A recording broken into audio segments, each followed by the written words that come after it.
2020 दुनिया के लिए मुश्किलों भरा रहा, लेकिन वैसे चुनौतीपूर्ण समय में भी बाजार ने शानदार रिटर्न दिया। अब मार्केट की नजर बजट पर है। सबको उम्मीद है कि बाजार में अब बजट रैली आएगी। जाहिर है कि कई सेक्टर्स के शेयरों में एक्शन बढ़ेगा। हफ्ता वसूली में हम आपको वैसे ही शेयरों के बारे में बताएंगे जिनमें आगे दमदार मूवमेंट दिख सकता है।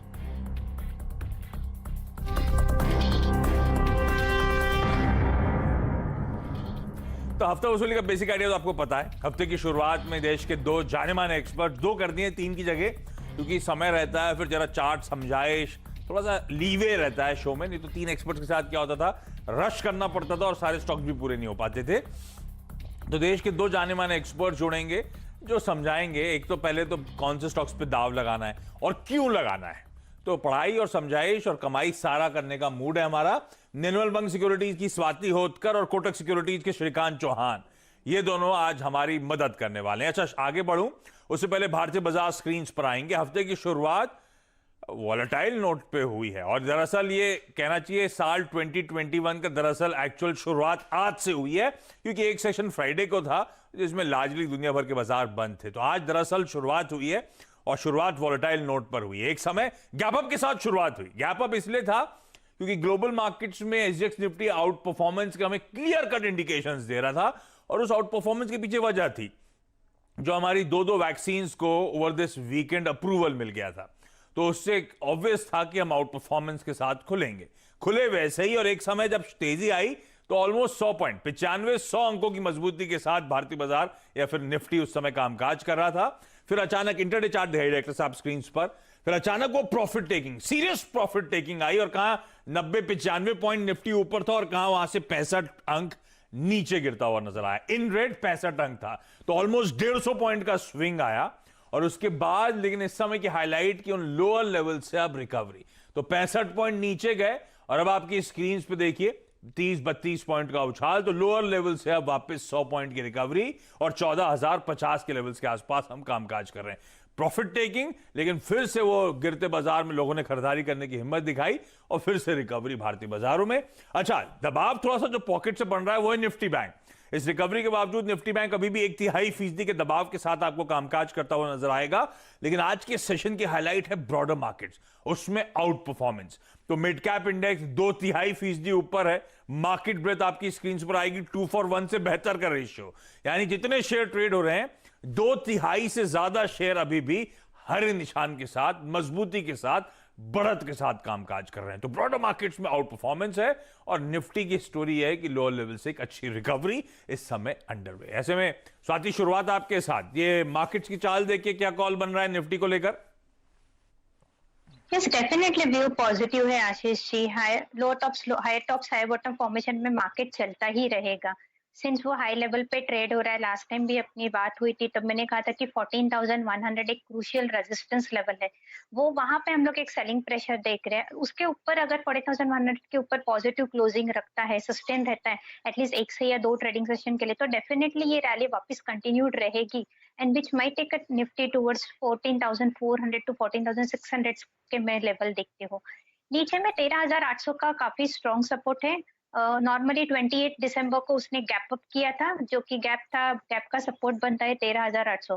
तो जब तक 13,800 के लेवल इंटैक्ट है, सपोर्ट इंटैक्ट है, मुझे लगता है डेफिनेटली अपसाइड हमें रैली देखने मिल सकती है। द ओनली हर्डल कि थोड़ा सा एक 14,100 के लेवल से एक बार पार हो जाता है तो हमें एक वापस स्मूथ रैली देखने मिल सकती है। तो ओवरऑल व्यू डेफिनेटली पॉजिटिव है। स्टॉक स्पेसिफिक मार्केट है। अगर कोई भी निफ्टी में 100-200 पॉइंट का भी अगर कोई करेक्शन आता है तो भी डरने की कोई बात नहीं है। सपोर्ट लेके वापस हमें एक बाउंस बैक रैली देखने मिलती है। स्टॉक्स काफी अच्छे फॉर्मेशंस ब्रेकआउट्स दे रहे हैं, मिड कैप स्टॉक्स काफी अच्छे चल रहे हैं। मुझे लगता है rather than concentrating on Nifty rally और the bank Nifty rally, stock specific strategy invest करना चाहिए with the strict stop losses. Buy on dips की स्ट्रेटेजी कंटिन्यू होगी और वो आज भी नजर आया। डिप्स में लोगों ने खरीदारी करने की हिम्मत करी। 14,100 एक हर्डल हो सकता है। आज भी उन्हीं जोन्स के आसपास 14,114 के शायद वो जोन्स थे जहां से हम फिसले थे। तो वो हर्डल है, एक बार वो हर्डल क्रॉस होता है तो निर्मल बंग का व्यू तो है कि 14,400 से 14,600 की तैयारी हो रही है। तो श्रीकांत, एक बढ़िया, अच्छा हाई से याद आया स्वाति के कि आप दोनों को हैप्पी न्यू ईयर। श्रीकांत, ये आउट परफॉर्मेंस जो है भारतीय बाजारों का तो दिख रहा है स्क्रीन पे कंटिन्यू होता हुआ। ये निफ्टी बैंक अटका है आज, तो ये क्या ऐसे ही चलना है इस सीरीज में? निफ्टी बैंक अंडर परफॉर्म करेगा निफ्टी को या ऐसा नहीं होगा? Happy new year Ashish ji. देखिए, वैसे मार्केट का जो ट्रेंड है वो क्लियरली सेक्टरल रोटेशन में गया है और मुझे लगता है कि बैंक निफ्टी ने वैसे काफ़ी अच्छा परफॉर्मेंस दिया था पिछले, अगर आप 1-1.5 महीने की बात करो तो। और अभी मुझे लगता है कि एक जो से रिजल्ट का माहौल चालू हुआ है और सबसे पहले अगर टीसीएस ने अगर आगाज़ कर दिया है कि मैं अपने रिजल्ट्स को बहुत जल्दी लेके आ रहा हूँ, उसके बाद बैक टू बैक इन्फोसिस के नंबर्स हैं, तो मुझे लगता है इसी वजह से जो कॉन्सेंट्रेशन है वो थोड़ा आईटी इंडेक्स के ऊपर ज़्यादा हो गया है। और मुझे लगता है कि इस बार के आईटी इंडेक्स के लिए लोगों के एक्सपेक्टेशंस बहुत ही हाई है। इसी वजह से मुझे लगता है कि रिजल्ट तक ये स्टॉक्स काफ़ी अच्छे अपने लेवल्स को छू सकते हैं और उसके बाद एक अच्छी प्रॉफिट टेकिंग भी आ सकती है।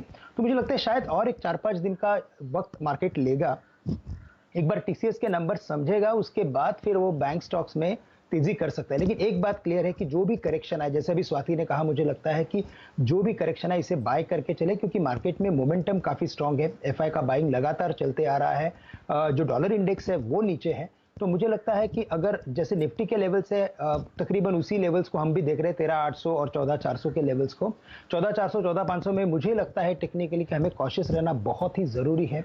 अगर मार्केट बहुत जल्द अगर इन लेवल्स को अगर लेके आता है तो, और करेक्शन में बिल्कुल हम बाय करके चल सकते हैं। और बैंक निफ्टी की बात करें तो 30,900 का काफ़ी अच्छा सपोर्ट है और ये कोरस्पॉन्डिंग लेवल्स है, तो 30,900 30,800 मुझे लगता है इसी रेंज में बैंक निफ्टी का सपोर्ट है। थोड़ा और साइडवेज करेक्शन आ सकता है, लेकिन एक बात तय है कि ये मार्केट की तेजी तभी थमेगी जब बैंक निफ्टी अपने प्रीवियस हाई को क्रॉस करेगा।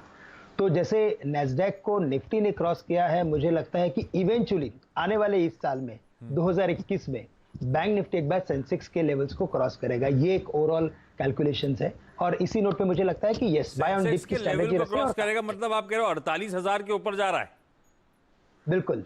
अब देखिए, परफॉर्मेंस काफी स्ट्रांग होते जा रहा है बैंक स्टॉक्स में भी। एचडीएफसी बैंक है या बाकी दिग्गज बैंकों में अगर आप देखेंगे तो जो मोमेंटम बना है वो काफी कॉन्क्रीट है और जो लोगों में कॉन्फिडेंस है वो भी बढ़ते जा रहा है। तो नेचुरली आने वाले दिनों में मुझे लगता है कि जो इन्फ्लोज है वो और बढ़ेंगे, क्योंकि डॉलर इंडेक्स में वीकनेस है और जो करेंसी है वो तकरीबन इसी रेट के आसपास रहेगी या तो थोड़ा और अप्रिशिएट कर सकती है। तो फाइनेंशियल स्टॉक्स में और अच्छी तेजी बन सकती है एक बार आने वाले टाइम में। तो फाइनेंशियल्स में मैसिव आउट परफॉर्मेंस, यानी कि अच्छे खासे एग्रेसिव टारगेट्स इस साल के लिए सामने आते हुए आज हो सकता है अंडर परफॉर्मेंस हो, लेकिन इवेंचुअली अच्छे खासे फाइनेंशियल्स में ट्रैक्शन देखने को मिलेगा। अच्छा, फाइनेंशियल्स में दबाव के बावजूद, बैंक्स में दबाव के बावजूद निफ्टी हरे निशान में इसीलिए है क्योंकि मेटल्स, क्योंकि आईटी, क्योंकि फार्मास्यूटिकल्स वो पॉकेट हैं जो आज आउट परफॉर्म कर रही हैं। और बिल्कुल सही कहा श्रीकांत ने, फ्राइडे को ध्यान रखें टीसीएस के नंबर्स आने, उससे पहले आईटी में स्ट्रेंथ इमर्ज होती हुई। और हाँ, बाजार की रैली वैसे श्रीकांत कह ही रहे थे, वैसे भी जब तक चलेगी जब तक हम और आप डिनायल मोड पे हैं। आमतौर पे ऐसा होता है, और जब तक स्ट्रीट डिनायल मोड पे है, ये आउट परफॉर्मेंस हमेशा आपको सरप्राइज करता ही रहेगा। अच्छा, इस बीच एक इंटरेस्टिंग खबर आप लोग की स्क्रीन पे नीचे फ्लैश होती है। डायरेक्टर साहब, पीवीआर और आइनॉक्स लेजर के इंट्राडे स्टॉक्स फायर करिएगा। अच्छा, ये सुबह से हरकत में थे क्योंकि कल से ध्यान रखें केरला में वो सिनेमा घर, थिएटर्स खोले जा रहे हैं, लेकिन अब अचानक ये खबर आई इस समय की कि तमिलनाडु में जो कैपेसिटी थी बढ़ा दी गई। अब तक जहां पे भी खुले थे सिनेमा घर 50% कैपेसिटी, आधी कैपेसिटी पर रन करने की बात थी। तमिलनाडु सरकार ने कहा है 50% से बढ़ाकर अब 100% सीटिंग पे ले जाया जा सकता है मल्टीप्लेक्सेस को। अब कितने लोग लगे अलग बात, लेकिन ये देखिए अनलॉक के अंदर अब पहली बार ये अनाउंसमेंट आता हुआ तमिलनाडु सरकार की तरफ से, पहला राज्य ऐसा बना है जिसने 100% सीटिंग को मंजूरी दे दी। और दोनों स्टॉक्स देखिए क्या मूव दिखाते हुए। क्विकली इस पे श्रीकांत, पीवीआर का स्टॉक चार्ट्स पे देखिए, यहाँ पे जो फॉर्मेशन है वो तो काफ़ी clearly higher top higher bottom series को एक रिज्यूम कर चुके हैं। और पीवीआर के अगर आप चार्ट को अगर मंथली बेसिस पे भी देखते हो तो एक बात क्लियरली समझ में आती है कि इसने काफ़ी अच्छा एक बॉटमिंग फॉर्मेशन कर लिया है और कम से कम ये स्टॉक अपने पूरे फॉल को 60 से लेकर 70% रिट्रेस कर सकता है। तो करंट लेवल्स जो है वो 1370 के हैं। अगर मैं 60% लेवल्स अगर निकालता हूँ पूरे फॉल का, क्योंकि स्टॉक 2040 के करीब था, तो मुझे लगता है वहाँ पे 1670 के लेवल्स आ सकते हैं। जैसे मोमेंटम बन रहा है कि जैसे रिवेंज टूरिज्म के ऊपर जो बात होती है, मुझे लगता है कि एक बार सिनेमा घर खुलने के बाद अगर थोड़ी सी अगर वहाँ पे अगर सेफ्टी अगर उसके मेजर्स अगर लिए जाते हैं तो मुझे लगता है वहाँ पे भी हमें काफ़ी अच्छा एक परफॉर्मेंस या क्या बोलते हैं ना कि जो एक अट्रैक्शन होता है लोगों के लिए, वो काफ़ी बढ़ सकता है। और इसी वजह से मुझे लगता है कि पीवीआर करंट लेवल से भी बाय करके चले। 1650 1670 के टारगेट्स के लिए 1-1.5 महीने का और इंतजार करना पड़ेगा ये टारगेट्स आने के लिए, लेकिन एक स्ट्रैटेजी रखें कि बाय ऑन डिप्स की स्ट्रैटेजी रखें। और सबसे बड़ी बात आशीष जी ये है कि अभी जो मार्केट है वो फोकस करेगा उन स्टॉक्स के ऊपर जो इंडेक्स के साथ पैरेलल नहीं है, तो बिल्कुल पीवीआर बाय तो हाँ, ये बीटन डाउन स्टोरीज हैं। पर स्वाति, जाओगे क्या आप? 100% कैपेसिटी होगी तो बैठने जाओगे, पिक्चर देखोगे? डेफिनेटली नहीं आशीष जी, मेरे 100% डेफिनेटली हाँ आने वाला लग रहा था मुझे। rather than I will try to ठीक है। नहीं, करेक्ट, थोड़ा सा वेट करना चाहिए। हाँ ठीक बात है, वेट करना चाहिए। और अभी तो मूवीज भी ऐसी कोई आ नहीं रही है जो इतना कंपल्शन हो कि पिक्चर हॉल में जाके ही देखा जाए। लेकिन स्वाति, जो बेसिक प्रोमाइस है शो का, वो तो समय निकलते ही चले जा रहा है। हफ्ता वसूली पिक्स की शुरुआत करते हैं। पहला कौन सा स्टॉक? अच्छा, पहला वो वाला जिसमें सबसे ज्यादा कॉन्फिडेंस आ रहा है चार्ट्स पे देखकर, वैसे शुरू करिएगा। जी डेफिनेटली, फर्स्ट बाय कॉल मेरा रहेगा जस्ट डायल पे। अगर मैं वीकली चार्ट भी देखूं ये पर्टिकुलर स्टॉक का, तो अक्टूबर से जो हम लोग ने रैली देखी है आशीष जी, 370 से 700 तक रैली देखी थी। उसके बाद एक छोटा सा कंसोलिडेशन फेज में चल रहा है लास्ट 2 महीने से। अभी ये फॉर्मेशन फ्लैट फॉर्मेशन है, फ्लैट फॉर्मेशन का बॉडी का ब्रेकआउट देने आ रहा है ये वीकली चार्ट पे। तो मुझे लगता है ये पर्टिकुलर स्टॉक में काफी पोटेंशियल है अपसाइड रैली देने की 710 720 के लेवल तक। नीचे पे इसको इंपॉर्टेंट सपोर्ट जोन है 645 650 के लेवल्स का। तो मुझे लगता है जस्ट डायल करंट लेवल पे बाय करना चाहिए। 710 का टारगेट में देखती हूँ, 645 का स्टॉप लॉस प्लेस कीजिएगा। जस्ट डायल वो चार्ट्स में नजर आ रहा है, उस हाथी ने बना के भेजा है कंसोलिडेशन, और कंसोलिडेशन से अब लग रहा है कि ऊपर की तरफ चाल चलने की शुरुआत होने वाली जस्ट डायल में। वो देखिए आपकी स्क्रीन पर। तो टारगेट्स नोट डाउन करिए, स्टॉप लॉसेस नोट डाउन करिए। सबसे प्रिफर्ड टेक्निकल बेट इस समय जस्ट डायल में। एक बड़ा मूव सॉलिड आया था, कंसोलिडेशन, और अब अगले मूव, अगली चाल की शुरुआत होती हुई। श्रीकांत, सबसे पहला प्रिफर्ड बेट? अच्छा, सारे खरीदारी वाले कॉल्स है ना? बिल्कुल सारे खरीदारी वाले ही कॉल है। और उन स्टॉक्स पे ध्यान है कि जहां पे जो उनका जो ओवरऑल कंट्रीब्यूशन है वो इंडेक्स में ज्यादा नहीं है, तो हमें उन स्टॉक्स पे फोकस करना है। क्योंकि अभी मुझे लगता है कि निफ्टी एक सीमित दायरे में रह सकता है, 100 200 300 पॉइंट के दायरे में, लेकिन बाकी स्टॉक्स में अच्छा परफॉर्मेंस देखने मिल सकता है। टाटा स्टील बिल्कुल हमें अच्छा लगता है, लेकिन मुझे लगता है कि जिंदल स्टील एंड पावर में एक ऐसा फॉर्मेशन बना है कि ये डबल बॉटम जैसा फॉर्मेशन है, उस फॉर्मेशन को ये वैलिडेट करने अभी निकल चुका है। तो जैसे आज मेटल्स में तेजी बनी है और मुझे लगता है कि आने वाले और महीनों में भी तेजी बनेगी, तो लगता है Jindal steel and power current level से बाय करें। सबसे पहले जो इंपॉर्टेंट टारगेट्स रहेंगे वो रहेंगे 295 के, कि जहां पे ये डबल बॉटम को वैलिडेट करेगा। और एक बार अगर उसको वैलिडेट कर देता है तो उसके बाद के जो रेजिस्टेंस है वो आ रहा है 350 से लेकर 355 के। तो एक काफी अच्छा एक गैप मिल सकता है। और वैसे भी ये स्टॉक काफी हाई बीटा स्टॉक है, तो करंट लेवल से इसे बाय करें। 282 285 के करीब ट्रेड कर रहा है, 260 का स्टॉप लॉस रखना है, और 350 के फाइनल टारगेट्स के लिए इसे बाय करके चल सकता है। मेटल्स में वैसे भी मैसिव आउट परफॉर्मेंस है। आज इंडेक्स स्क्रीन पर आएगा आपके 4.25% के उछाल के साथ मेटल इंडेक्स में कामकाज। और जेएसपीएल, वैसे सारे स्टील कंपनी सेल वेल देखिए, वो सरकारी भी चलने के मूड में आ गई, तो जेएसपीएल में भी आउट परफॉर्मेंस और अच्छे खासे एग्रेसिव टारगेट्स हैं आप लोग की स्क्रीन पर। जेएसपीएल 350 तक की जाने की तैयारी कर रहा है। ये देखिए आज भी अच्छी मजबूती के साथ ट्रेड। स्वाति, अगला स्टॉक जस्ट डायल के बाद? यस, जस्ट डायल के बाद सेकंड भी मेरा बाय कॉल है आशीष जी, जो कि पेपर इंडस्ट्री से रिलेटेड है। हम लोग लास्ट 2-3 दिन से देख रहे हैं कि पेपर इंडस्ट्री में काफी अच्छे मोमेंटम आ रही है, बाइंग आ रही है, वॉल्यूम्स काफी अच्छे मोमेंटम बिल्डअप हो रहे हैं। स्टार पेपर मेरा नेक्स्ट बाय कॉल रहेगा। अगर मैं 2018 से भी इसका रैली देखूं ऑलमोस्ट, तो ये डाउनवर्ड चैनल में चल रहा था। अभी उसने ब्रेकआउट दिया है लास्ट 2 हफ्ते पहले, तो वॉल्यूम्स पे काफी अच्छे मोमेंटम पिक कर रहे हैं स्टार पेपर्स पे। मेरा अपवर्ड स्लोपिंग ट्रेंड लाइन आप चार्ट पे देख रहे हो, उसका ब्रेकआउट हुआ है। मोमेंटम इंडिकेटर्स हम नॉर्मली देखते हैं आरएसआई, जो कि इंडिकेट करता है कि स्टॉक में स्ट्रेंथ है या नहीं। तो डेफिनेटली ये काउंटर में काफी स्ट्रेंथ अच्छा बिल्डअप हो रहा है। तो मुझे लगता है स्टार पेपर करंट लेवल पे बाय करना चाहिए, क्योंकि बेटम अप स्टॉक है। करंट लेवल पे बाय कीजिएगा। 140 का टारगेट में देखती हूँ, नीचे में आप 110 का स्टॉप लॉस प्लेस करके स्टार पेपर करंट लेवल पे बाय कर सकते हैं। ओके, बढ़िया चार्ट दिख रहा है, अच्छे वॉल्यूम के साथ वो ब्रेकआउट आता हुआ स्टार पेपर स्टॉक्स। बताया गया था इसी प्लेटफॉर्म, इसी चैनल पे, कि प्राइसेस कंपनीज बढ़ा रही हैं। दूसरा, अनलॉक के अंतर्गत स्कूल कॉलेजेस खुलना शुरू हुए, और इनफैक्ट कल मुझे याद है मंगलवार का दिन होगा जब अरुणाचल प्रदेश के भी हायर एजुकेशन इंस्टीट्यूशंस रीओपन होने जा रहे हैं। तो बड़े लंबे अरसे बाद स्कूल कॉलेजेस खुलने के सिलसिले की शुरुआत हो रही है लगातार, और उन सब का फायदा भी इन कंपनीज को मिलेगा। क्विकली श्रीकांत, अगला पिक कौन सा है? आशीष जी देखिए मेरे पास दो पिक है और दोनों में इक्वल स्ट्रेंथ लग रहा है। हाँ। तो मैं थोड़ा सा आपका सपोर्ट लूंगा इसमें। एक छोटा सा सवाल आपके लिए कि हाँ। गोदरेज प्रॉपर्टीज कवर करूं कि मैं कोफोर्ज कवर करूं? कोशिश तो करूंगा कि आप दोनों कवर कर लो, लेकिन रियल एस्टेट में तूल है तो अपन एक काम करते हैं, गोदरेज प्रॉपर्टीज पहले लेकर आते हैं। बिल्कुल। तो देखिए आशीष जी वैसे इन दोनों स्टॉक्स ने इस साल में काफी अच्छे परफॉर्मेंस दिए। इनफैक्ट इस डिकेड में उन्होंने काफी अच्छे परफॉर्मेंस अरे दिए थे। गजब। बट ओवरऑल मुझे लगता है कि गोदरेज प्रॉपर्टीज में बिल्कुल काफी अच्छा फॉर्मेशन बना है और इसमें जो स्विंग्स आ रहे हैं वो काफी हेवी स्विंग्स है और वॉल्यूम्स जो है वो डे बाय डे कम होते जा रहे हैं। तो ये इंडिकेट कर रहा है कि ये स्टॉक में जो भी है वो अभी तक लगातार बाइंग चलते आ रही है। राइजिंग टॉप राइजिंग बॉटम के बिल्कुल सीरीज में तो है ही ये स्टॉक, लेकिन ये जो मूव्स होते हैं वो वर्टिकल्स आते हैं। तो इसी वजह से मुझे लगता है कि ये स्टॉक अभी करंट लेवल्स पे कुछ 1400-1410 के करीब ट्रेड कर रहा है, लेकिन जैसे इसकी फॉर्मेशन है मुझे लगता है कम से कम 1550 से लेकर 1570 के लेवल्स ये दिखा सकता है। तो करंट लेवल से इसे बाय किया जा सकता है। 1330 के करीब इसने काफी अच्छा एक बेस बनाया था, तो 1330 का हम स्टॉप लॉस रखेंगे और 1550 के टारगेट्स के लिए बाय करके चल सकते हैं। ओके, क्विकली एक काम करते हैं, ये एक और स्टॉक आ गया आपके लिए बेहतरीन, गोदरेज प्रॉपर्टीज। गजब का रन वाकई इस स्टॉक में रहा है और अभी भी आउट परफॉर्मेंस शायद कंटिन्यू हो। 1550 के टारगेट, दोनों की एक एक पिक बची हुई है। ब्रेक के उस पार लौट के आ रहा हूं जल्दी से और उन स्टॉक्स पे चर्चा करेंगे।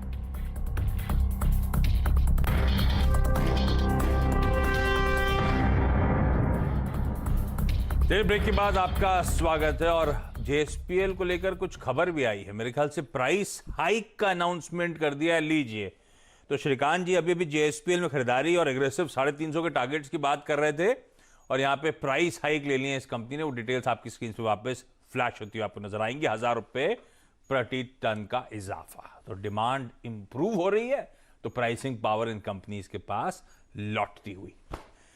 तो फिर श्रीकांत आपने इंटरेस्टिंग कॉल बताया था और अब तेजी आ रही है, तूल पकड़ रही है। अच्छा, अगला स्टॉक बता दीजिए, वो बचा हुआ कोफोर्ज बोल दिया था आपने। देखिए कोफोर्ज, देखिए काफी सारे मिड कैप आईटीज में अच्छी तेजी बनी है, लेकिन मुझे लगता है कि कोफोर्ज उसमें एक यूनिक कंपनी हो सकती है, क्योंकि इसका जो ओवरऑल जो फोकस है वो इंश्योरेंस के ऊपर है, फाइनेंशियल्स के ऊपर है, ट्रैवल एंड टूरिज्म के ऊपर है और मुझे लगता है कि ये पूरे सेक्टर में आने वाले ये साल में मुझे लगता है कि काफी बड़ा फोकस आएगा इंडिया के लिए, but across the world also मुझे लगता है कि फोकस बढ़ते ही जा रहा है। तो ओवरऑल फॉर्मेशन देखें तो ऐसा लग रहा है कि ये एवरी टाइम एक अच्छे कंसोलिडेशन में जाता है, एक अच्छा पॉज लेता है, उसके बाद वापस अपने प्रीवियस हाई को क्रॉस करता है और एक नेक्स्ट लेवल पे जाता है। तो करंट लेवल्स जो है उसके 2800 के हैं, ऑलमोस्ट वो अपने प्रीवियस हाई के काफी नजदीक आ चुका है। प्रीवियस आई मीन टू से ऑल टाइम हाई 2815 के करीब के थे, उसके करीब आ चुका है। एक बार इसे क्रॉस करेगा तो जो नेक्स्ट लेवल्स है वो 2950 से लेकर मैं 3000 के ले रहा हूँ, कि जो एक साइकोलॉजिकल लेवल है और ओवरऑल काफी अच्छी रैली हमें ऑलरेडी देखने मिली है। ये स्टॉक कुछ 2300 के करीब था, तो अभी 2800 के करीब आ चुका है। तो करंट लेवल से भी इसे लॉन्ग करें, 2650 का स्टॉप लॉस रखे, 2950 से लेकर 3000 के टारगेट्स रखे और अगर किसी के पास अगर डिलीवरी पड़ी हो तो मुझे लगता है कि ये स्टॉक को आने वाले और कम से कम 4 से 5 महीने तक के लिए होल्ड करके रखें। काफी अच्छे रिटर्न्स बन सकते हैं। सबके रिटर्न्स मेरे ख्याल से 700 750 साल के लोस थे, 3 गुना हो चुका है ये स्टॉक और फिर से अपने हाईस को रीटेस्ट करने की तैयारी में। और श्रीकांत कह रहे हैं एक बार उन हाईस को ब्रीच करा, 2810 2815 के जोन के जो हाईस हैं, एक बार वो ब्रीच करता है तो और तेजी तूल पकड़ेगी और इवेंचुअली 2950 तक जाने का ये स्टॉक तैयारी कर रहा है। और इनफैक्ट है तो अगले 4-5 महीने के लिहाज से भी इस स्टॉक को होल्ड करके चलिएगा आप। स्वाति, आज का थर्ड और लास्ट पिक कौन सा है? हमने बात करी जस्ट डायल की और स्टार पेपर की, इसके अलावा यस, इसके अलावा मेरा थर्ड भी बाय कॉल ही है, जो कि है श्री पुष्कर पर। आशीष जी, अगर आप चार्ट देखोगे तो जो 2020 की जो रैली है, जो ऑलमोस्ट उसने डबल टॉप्स किए थे अराउंड 135 के आसपास। ये लास्ट 2 वीक में उसने ब्रेकआउट दिया है, वॉल्यूम्स काफी एक्यूमुलेट होते जा रहे हैं। मींस जो भी रैली दे रही है it's come banking up with the volumes, जो कि काफी स्ट्रॉन्ग इंडिकेशन है। और मेरा ट्रेंड लाइन का ब्रेकआउट दिया है ये पर्टिकुलर काउंटर ने। मेरे मोमेंटम इंडिकेटर्स आरएसआई जो हम लोग फॉलो करते हैं वो भी काफी अच्छा फॉर्मेशन में है, अपवर्ड क्रॉसिंग में दिखा दे रहा है। तो मुझे लगता है इसमें काफी स्ट्रॉन्ग पोटेंशियल है अप टू 190 लेवल्स टच करने की। करंटली ये स्टॉक चल रहा है 144 145 के आसपास। मेरी राय यही होगी कि एट द करंट लेवल 30-40% आप एड ऑन की पोजीशन लीजिए। अगर कोई भी डीप आता है 135 के आसपास तो आप ऐड कर सकते हो। नीचे में मुझे लगता है कि 120 का काफी स्ट्रॉन्ग सपोर्ट लेवल है, तो वो एक स्टॉप लॉस प्लेस करके अपने लॉन्ग पोजीशंस बना सकते हो करंट लेवल पे for immediate target of 190 rupees. अरे वाह, कहाँ से ढूंढ के लाए आज आप लोग? Shree Pushkar chemicals and fertilisers, मेरे ख्याल से इसका पूरा नाम।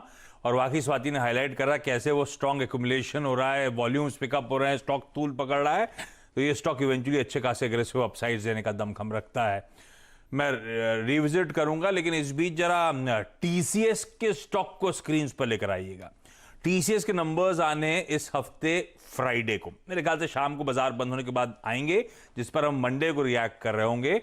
और टीसीएस का स्टॉक, इसकी बायबैक प्राइस थी 3,000 रुपए पर शेयर, और ये हमेशा होता है टीसीएस अपने बायबैक के बाद उन बायबैक के प्राइस के ऊपर ट्रेड करता हुआ नजर आता है। और आज देखिए 3001, 3002 के जोन्स पर इस समय इस स्टॉक में कामकाज। श्रीकांत, जब आप कोफोर्ज की बात कर ही रहे थे तो टीसीएस का चार्ट चेक दीजिए, कहां जाने की तैयारी हो रही है नंबर्स से पहले? नंबर्स फ्राइडे को आने हैं, तो अगले 4 सेशंस में क्या अभी तेजी और बनती है? ट्रेड ले लूंगा एक? देखिए बिल्कुल, इनफैक्ट अगर फ्राइडे के दिन में देखा जाए तो ये काफ़ी ओपन और क्लियर ट्रेड था। उसने मार्केट अवर्स के बाद अनाउंसमेंट कर दिया था कि रिजल्ट हम लोग जल्दी देने वाले हैं। तो जिन लोगों ने भी 2900 में लिया उनको तो काफ़ी अच्छा मुनाफा बन रहा है, लेकिन मुझे लगता है, और इनफैक्ट आपने भी कवर किया था कि जो स्टॉक जल्दी रिजल्ट्स बताता है दैट मीन्स कि वो कंपनी में उतना ही स्ट्रेंथ है। बट अगर मैं प्योरली टेक्निकली देखता हूं तो मुझे लगता है कि ये स्टॉक एक बार 3250 से लेकर 3300 के रेंज में एक बार थोड़ी सी रुकावट इसमें आ सकती है, लेकिन बिल्कुल करंट लेवल से भी अगर लॉन्ग किया जा सकता है, क्योंकि 8 तारीख को रिजल्ट है, तो शायद ये 3150-3200 के लेवल्स छू सकता है। तो अपसाइड अभी भी बाकी है। अच्छा, क्योंकि Shree Pushkar chemicals and fertilisers की बात हुई तो मैंने जो स्टैक खोला, एक कंपनी डायरेक्टर साहब स्क्रीन पर लेकर आइएगा, जुआरी ग्लोबल। उसमें भी देखिए क्या स्ट्रॉन्ग एक्यूमुलेशन और मूव आ रहा है। ये स्टॉक कुछ दिन पहले मैंने 62 के लेवल पे देखा था, मेरे ख्याल से कल के मैं वीकेंड पे देख रहा था तो 72 के जोन्स पे था, और अब 82 के लेवल्स पर इस समय ट्रेड करता हुआ। इस तरह की लीप्स एंड बाउंड से ये स्टॉक उछाल दिखाता हुआ आपको नजर आएगा। और इस कंपनी की हाईलाइट जो बाजार मान के चल रहा है, क्योंकि इसकी बुक वैल्यू पर शेयर 500 रुपए के आसपास है, तो पेरेंटेज स्ट्रांग है। जुआरी ग्रुप की कंपनी और जुआरी ग्रुप की तमाम कंपनीज में क्रॉस होल्डिंग्स हैं। इसके अलावा इसके बहुत तगड़े रियल एस्टेट एसेट्स हैं। और ये देखिए जरा डायरेक्टर साहब, लॉन्ग थोड़ा सा लंबा चार्ट दिखाएंगे हफ्ते भी, ये देखिए क्या एक्यूमुलेशन हो रहा है, लगातार स्टॉक किस तरह का उछाल दिखा रहा है। श्रीकांत, एक बार जुआरी ग्लोबल का चार्ट चेक दीजिएगा, क्या गजब का मूव बन रहा है स्टॉक में, रह की तेजी आ रही है। बिल्कुल, इनफैक्ट अगर ये सेक्टर में तेजी बनती है तो मैंने तो देखा है कि जुआरी हमेशा काफी अच्छा परफॉर्मेंस देता है, और वो एक जब रैली स्टार्ट करता है तो उसमें एक वर्टिकल रैली बनती है। और जैसे आपने बताया अभी कि इसमें कंसोलिडेशन हुआ है, बिल्कुल काफी अच्छा कंसोलिडेशन हुआ है, काफी अच्छा ब्रेकआउट है। और जैसे अभी स्वाति ने बात किया कि काफी सारे केमिकल स्टॉक्स में तेजी है, और उन्होंने जो स्टॉक कवर किया है, ओवरऑल मुझे लगता है कि सेक्टरल परफॉर्मेंस आ रहा है। और इस बार सबसे बड़ी बात यह है आशीष जी की टॉप डाउन अप्रोच बन रहा है हर एक सेक्टर के लिए। तो हमें बिल्कुल लार्ज कैप तो लेना ही चाहिए, लेकिन साथ ही साथ अगर कोई ऐसे अगर स्मॉल कैप या मिड साइज की कंपनीज अगर मिलते हैं तो बिल्कुल इन्हें भी बाय करके रखना चाहिए, काफी अच्छे रिटर्न्स बन सकते हैं। 80 रुपए के करीब है। जो नेक्स्ट टेक्निकल टारगेट्स आ रहा है वो आ रहा है तकरीबन 110-115 के करीब का, तो काफी अच्छी अपसाइड है। ये स्टॉक बिल्कुल 110, 115, इसके 52 हफ्तों के हाईज के आसपास मेरे ख्याल से आया, इसीलिए थोड़ा सा ठंडा पड़ा है, 15% के आसपास का मूव फिर भी। लेकिन एक बार वो मेरे ख्याल से 82-83 के जोन से हाईज के, प्रीवियस 52 वीक हाईज के, एक बार वो ब्रीच होता है तो श्रीकांत कह रहे हैं 110 तक के जोन्स तक जुआरी ग्लोबल जाने की तैयारी कर रहा है। इस स्टॉक को वाकई रडार पर रखिएगा। मैं पिछले हफ्ते से नोटिस कर रहा हूं और रह के बहुत जबरदस्त मूव्स आ रहे हैं। इसकी बुक वैल्यू को देखकर बाजार उत्साहित बहुत ज्यादा हो रहा है। चलिए इस नोट पर श्रीकांत और स्वाति, आप दोनों का बहुत बहुत धन्यवाद हफ्ते की शुरुआत में कुछ बेहतरीन पिक्स देने के लिए। और उम्मीद करता हूं हफ्ते के दौरान जब भी आप जुड़ेंगे इस तरह से और बेहतरीन पिक्स हमें मिलती रहेंगी बजट से पहले आप लोगों से। लेकिन ब्रेक लूं उससे पहले आपको बता देता हूं आपके काम की बात। सीएनबीसी आवाज और नेशनल स्टॉक एक्सचेंज लेकर आए हैं एक स्पेशल कैंपेन, इन्फॉर्म्ड इन्वेस्टर। निवेशकों में जागरूकता बढ़ावा देने के लिए एक खास पहल है।